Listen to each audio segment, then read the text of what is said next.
Hi guys, this is Budgie World, and today's video is going to be me showing you a cage setup.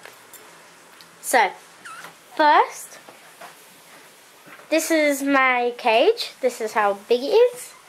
So, okay, now inside my cage, let's start from the bottom.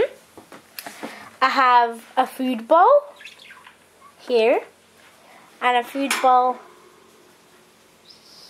here.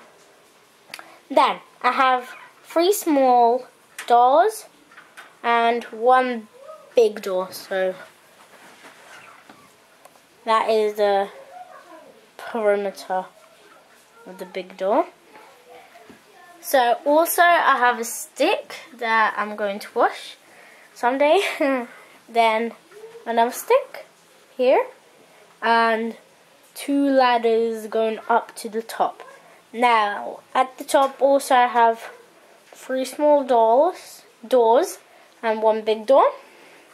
Then I have a food bowl, so this is the mirror and these are the hangers and this is the food bowl.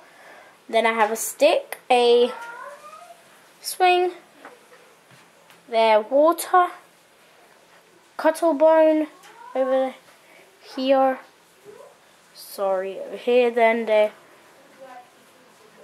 chew. Then I have another stick right here, a wooden stick with my budgie sitting on, a mirror, and a jingle bell. There's no bell right here because Fiona chewed it off, so it's like that. And yeah, this is the whole cage. Now, thank you for watching. Please like, subscribe, comment and request as many videos as you like. Bye!